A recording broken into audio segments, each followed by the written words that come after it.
Hello folks, this is Sullla speaking. You're listening to another video for League of Legends, and this one is focusing on the changes in Preseason to Season 9. So let me go ahead and get set up here. Alright, there we go. Yeah, for whatever reason, the game loads much faster now when I'm trying to do the replays than it did back in the day. So let's go ahead and talk a little bit about what is going to be in this video. This is taken from a draft pick normal mode game. I am playing as Leona in this game, so I'm going to be playing support, something that I've been playing a fair amount of, but haven't had in either the two videos that I've put up in YouTube so far. And joining me for this game is someone from way back. This is Spreek away, who now goes by Spreek, and he's going to be playing as Karthus in top lane. And the two of us had queued together after Spreekaway saw that I was online. I know the name is Spreek. I will probably still call him Spreekaway, but I'll try to use Spreek since that's the username that he's going by now.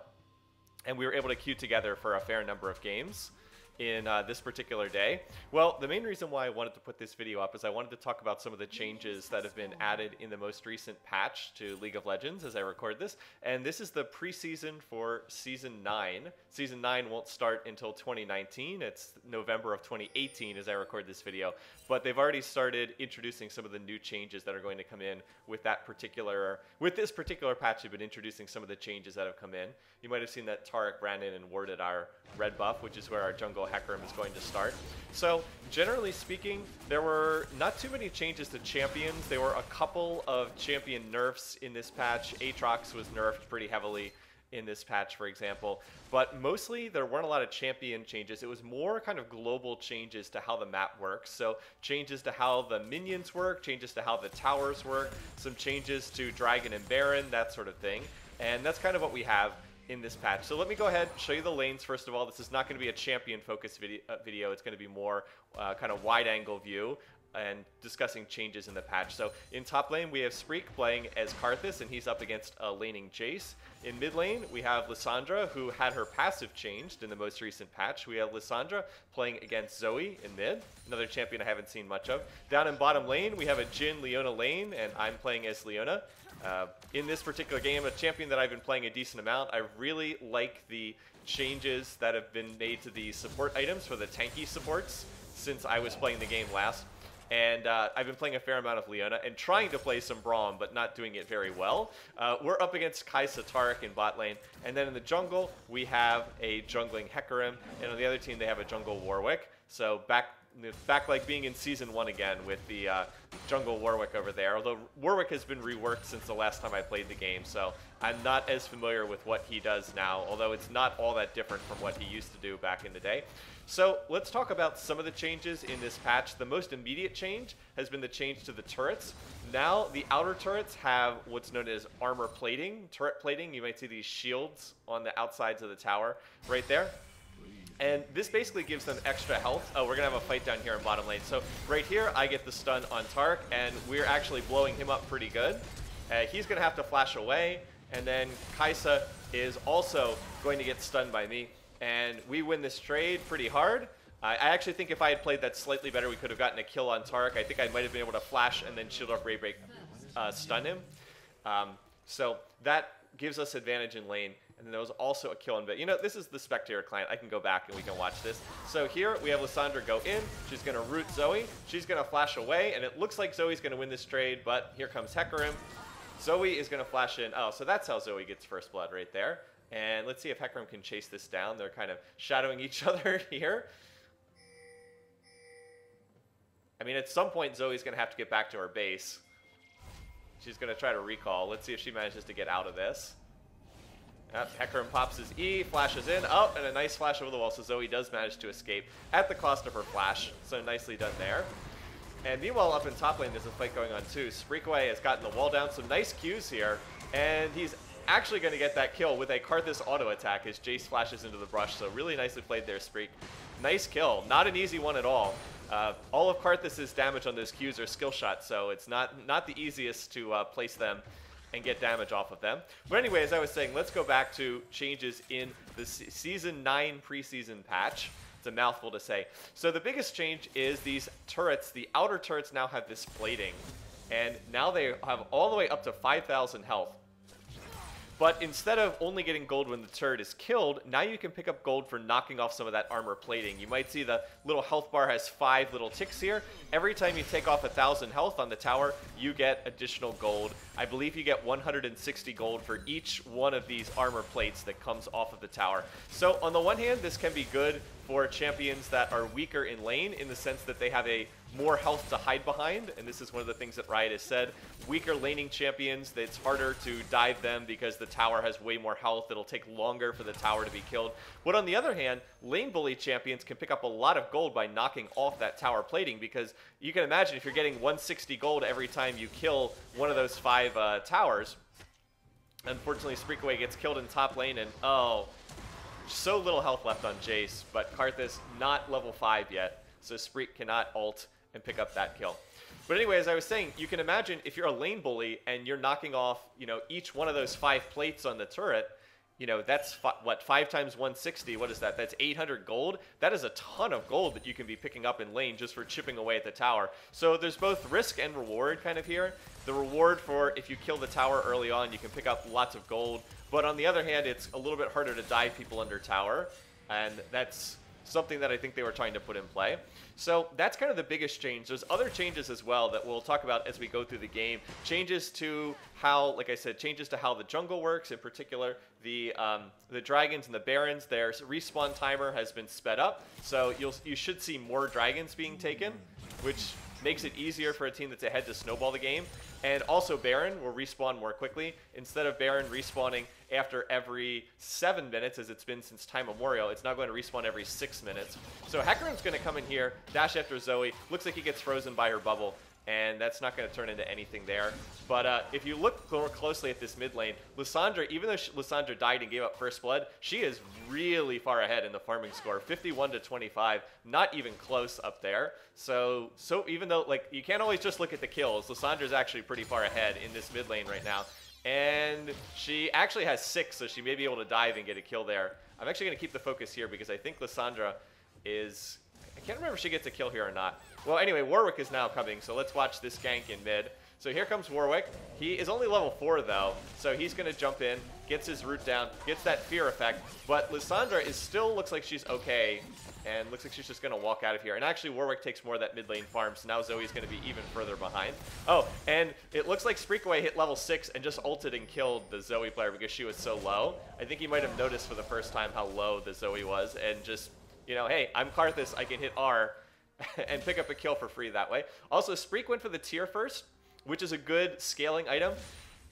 It does make you more vulnerable to getting killed in lane. I generally tend to go for Catalyst first, which is like the safer route. Catalyst into Rod of Ages. If you go for the tier and you go into the Archangel Staff, Seraph, then you end up having a lot more mana, but the downside is you're more vulnerable because you don't have that health from the Catalyst. And so there's a fight right here, but this is not a great matchup for Karthus, not like there are a lot of great matchups for Karthus. And it's really easy for Jace just to dive in, use that hammer, and get some free damage that way. Meanwhile, down in bottom lane, we're in pretty good shape here. We are going to go after Kai'Sa, and I actually get off a really nice Leona ult there. Kai'Sa is forced to flash out in order to avoid dying, and we've just really had lane control from pretty early on when we had that trade, and we got Taric to like 100 health, and Kai'Sa, he had to flash, and Kai'Sa got low, and yeah, so she had to use both flash and heal to get out of that. So she is not going to have much presence in this lane, and we're going to go ahead and keep chipping at this tower. So we've already gotten the first one of those plates down, and right there we get the second one. Note that we both get 80 gold, so there's the 160. It's divided up between the two of us. Taric's going to get the stun, and I'm going to look to pop my shield to trade, but we don't actually want to go in for that, and we're going to back off.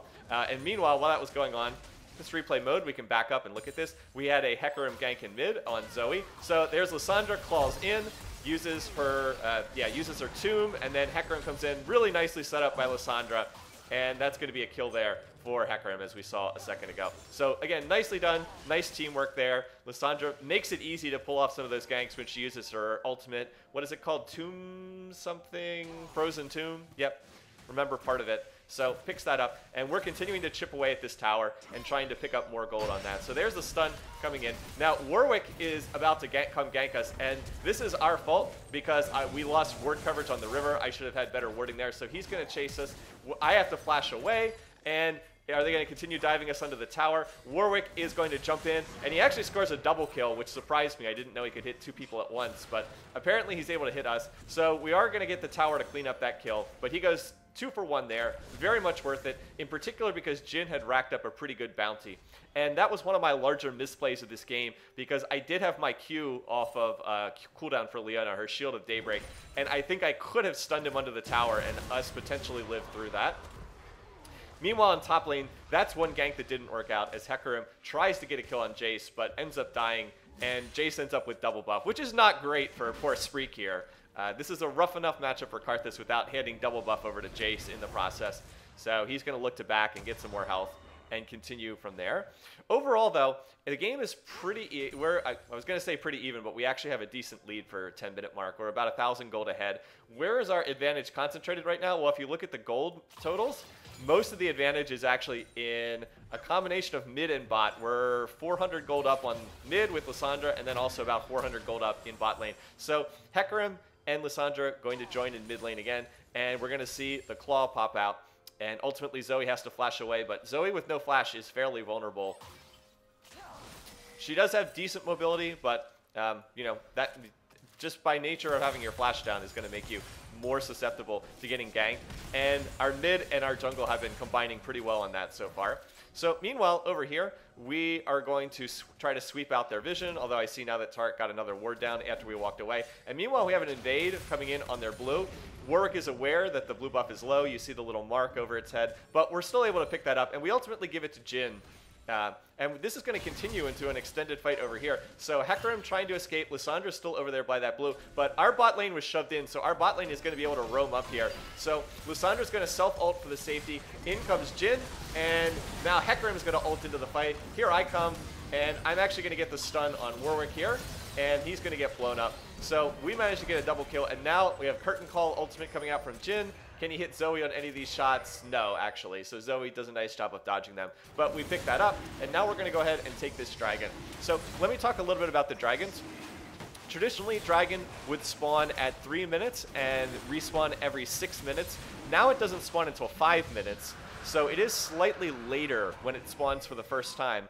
But it respawns now every 5 minutes, and that's pretty fast. Like if I was going to go ahead and look at the tab screen, but apparently hitting tab does not pull up the timer on the dragons in this mode. It just turns off the scoreboard. So let's turn the scoreboard back on. So you'll have to take my word for it. But the dragon now does respawn every 5 minutes instead of every 6 minutes. And that means a lot more dragon opportunities available. So teams that are ahead can do more to snowball their advantage by taking those dragons. Now, one other thing I want to point out here. So note that Warwick is roaming around, but we're able to spot him because there's a ward down here.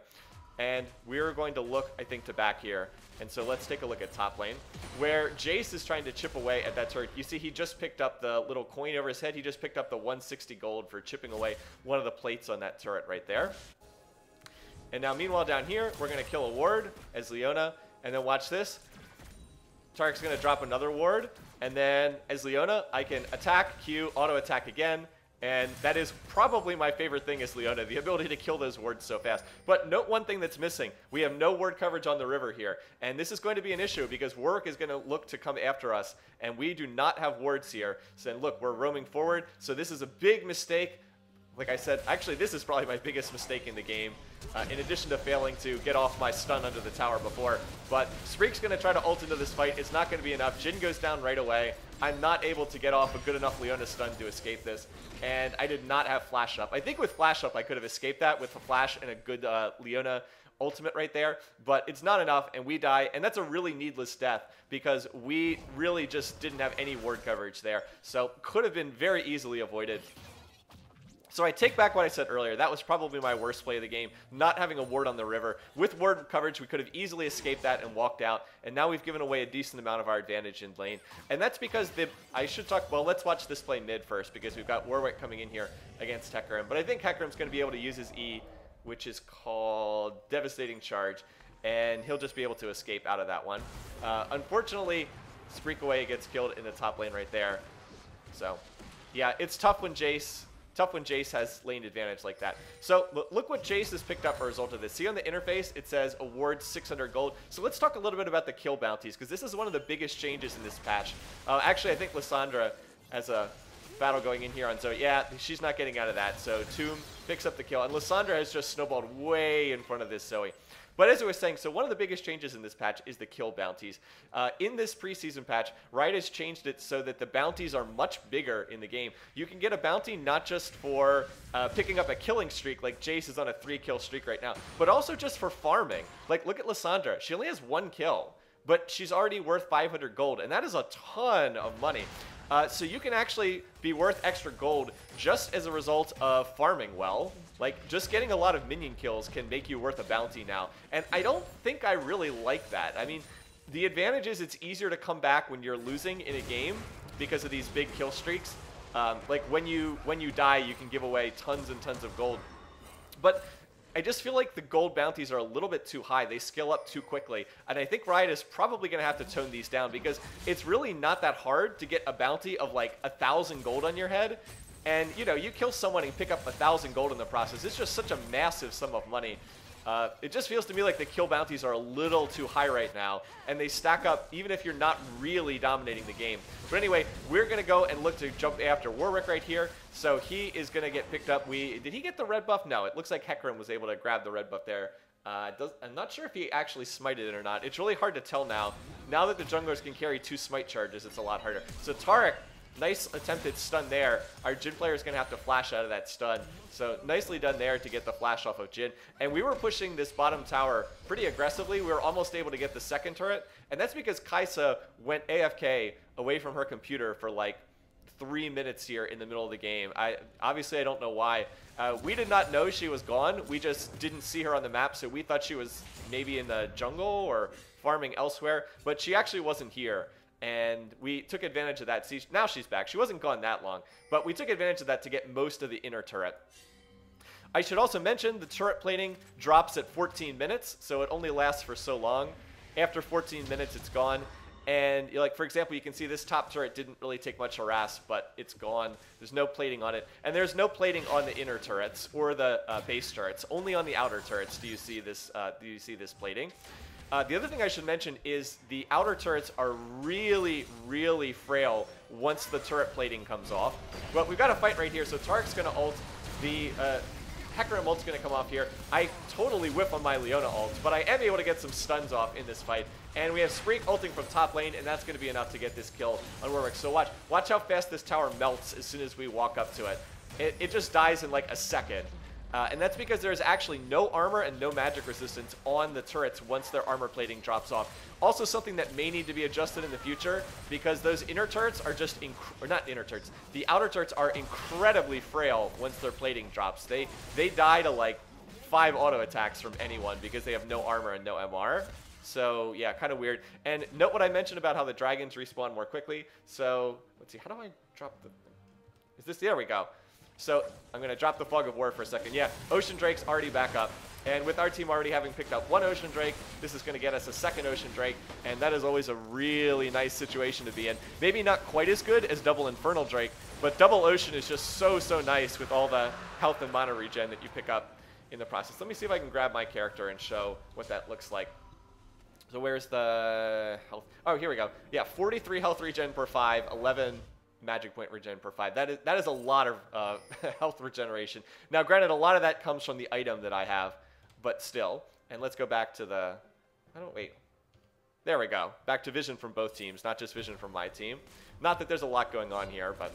So let's just reset, take a look at the wider picture of the game right now. Our team's ahead by about 4,500 gold, so we have a pretty sizable lead in gold. We got the double Ocean Drake for sustain. That's quite nice. And if you want to look at who has the most gold on our team, well, if you look at the kills, you wouldn't think that Lissandra is the one dominating, but you can see this bounty on Lissandra. And if we look at the gold totals, you'll see she is actually has the most. Well, no, never mind. Jhin has the most gold. I thought Lissandra had the most right now because she had that bounty. But Lissandra is way ahead in her matchup. She's the one furthest ahead in that. Meanwhile, we're engaging here on the river, but doesn't look like that's going to turn into anything. We're going to try to walk out. Lissandra's going to claw over the wall, and they're going to blast cone away. So it doesn't look like we're going to catch anybody there. Oh, maybe. Actually, never mind. Spoke too soon. Zoe's going to have to run away. She burns her flash, so now she will be more vulnerable in the immediate future. And meanwhile, Spreek's just pushing here in mid, and we're continuing to pressure. We have river control, especially down here. Due to the fact that Jace is winning in top lane, they have more control. Oh, wait. Watch how fast he kills this tower. Watch. What is that? Like 6 auto attacks and it goes down. But there is a fight going on here in mid, so let's watch this. Spreek gets bursted down, but then his ult comes in, and now a lot of people are low. We've got Warwick is going to get locked up with that frozen tomb, so he falls. And so we're going to end up going 2 for 2 there. And Lissandra goes in with her Glacial Advance, so she's actually going to score another kill. So 3 for 2 in the wider picture. And we definitely came out ahead in that. Now, granted, Jace got top tower, but he wasn't in that fight. So advantage to him. I also wasn't in that fight. I was slow getting up into the play, so that was my bad there. And now we're just going to look to back because we were able to pick up 3 kills for 2 deaths and also pick up the inner turret. No, we already had this turret. We were able to pick up the inner turret and bot, so we picked up quite a bit of global gold there. And it's nice of us, again, having that double Ocean Drake for the sustain so that we can keep these pushes going. Like, I didn't feel like I needed to back there because my health and mana were just about full. So watch what happens here. I'm checking for wards. I want to get some vision around Baron because that's probably the next big objective. I see this ward, but then Jace is going to come in here after me. And this is probably the strongest member of their team. So he's going to look, knocks me back with his hammer. He's going to look to get me. But fortunately, I've got friends. I'm going to tie him up with my Shield of Daybreak stun. Then I'm going to ult for Solar Flare. Here comes the cavalry. Hecarim's on it. And Lissandra's going to pick up that kill. And now Warwick, who is trying to help him out, looks like he's also going to get bursted down. So Lissandra picks up a double kill. And now Lissandra's worth a 1,000 gold bounty if anyone would kill her. We're still chasing after Zoe. Let's see if we can get her. Spreek's going to pick it up with his Defile. And now Jhin is going to pick up that kill. Oh, no, actually, no. Lissandra gets that one, too. So 7-1-6. We just went 4 for 0. And with Kai'Sa in bottom lane, now granted, Kai'Sa's just farming, trying to catch up, trying to get this bottom turret, but we just went 4 for 0. So there's literally no one who can stop us from getting this Baron. Jungler's dead. Only one alive is the AD. So this is a free Baron. We're going to take it, and that will snowball our lead that much more. So even though I kind of got caught there, I was able to get off a stun on the Jace player and was able to escape. And then the rest of the team caught up and saved my butt, and we're able to take Baron off of that. So now we've really snowballed this game, and we're very far ahead. So one other thing, let's talk about Baron here. So I mentioned that Dragon respawns more quickly now in this Preseason 9 patch. Well, the Baron respawns more quickly too. So Baron lasts for 3.5 minutes, and it respawns now after 6 minutes. So there's only 2.5 minutes after a Baron ends before the next one spawns. And that's not a lot of time. Meanwhile, there is a fight going on here. Warwick's going to ult onto our Jhin player. Spreek's going to ult. Where is Spreek? Spreek's in bottom lane, but he's exerting that presence, global presence as Karthus. Jhin's going to try to flash away. Now I've got the teleport coming in. This teleport is coming in from, I believe, our Lissandra. No, from Spreek away. So he is going to be running that Defile. That's 1 kill onto Taric. And Spreek is going to go down, but watch. Good Q placement's going to claim Warwick after his death. And the overall net result is a 2 for 2 in this. But over here, we've got a... can I go back and watch this again? All right, let's go back and watch this play over here with Zoe. So Lissandra and me are over here with Zoe. So let's watch this. Zoe's going to try to escape. I'm going to toss down my ult. It's a total whiff. Not great, but I do hit my Zenith Blade stun. And then Lissandra's going to come in. But guess what? That's it. Their team surrendered. And that's the end of this game, which ended up being relatively short, only 23 minutes. And that's a fair surrender. We were getting pretty far ahead. I don't think the game was totally lost, but it would have been tough for them to come back from that point. What, 8,000 gold? 8,000 gold is doable, but it's certainly not easy. Odds of them winning are maybe like 5%, so not great or anything. There's just one more change I was trying to get to, but there was too much team fighting going on. I wanted to mention the fact that teleport was nerfed. You can no longer cancel a teleport, which is a pretty big nerf. So as soon as you see a teleport channel, someone's coming in because they can't cancel it anymore. And I actually really like that change because I think teleport was a little bit too strong. You saw like AD carries taking it in professional play, and when I see ADs picking teleport, that tells me it's probably gotten a little too strong. So let's just wrap this game up. Overall, it wasn't the closest game, but it was a fast game, and it was a good game to show some of the changes. I think I was able to talk about just about all the major changes that happened in the patch notes. In retrospect, I didn't really pick up on this while we were playing, but in retrospect, our Lissandra actually ended up carrying us pretty hard. If you look here, Lissandra's 10,000 gold to the under 6,000 for Zoe, so that was really one-sided. And our Jhin player also had a great game as well. Look, 9,900 gold to 7,500. An example of the scoreline not telling the tale, because 3-3-4, that doesn't look like much. but our Jin player was 2,500 gold ahead of their Kaisa player. And yes, we had some global gold that inflates the score somewhat, but it doesn't inflate it that much. We were lucky Lissandra did not die and give away that 1,000 gold killing spree. So a lot of changes. People are still trying to figure out what all the changes mean. We're going to have time to experiment with the patch, and surely there'll be more patches coming down the road as we get a chance to move into this new season of League of Legends, which will be kicking off in a couple weeks in 2019. So anyway, once again, thanks for watching. Thanks for listening. It's Thanksgiving here in the US, so happy Thanksgiving to all of you. And until next time, see you guys soon. Take care.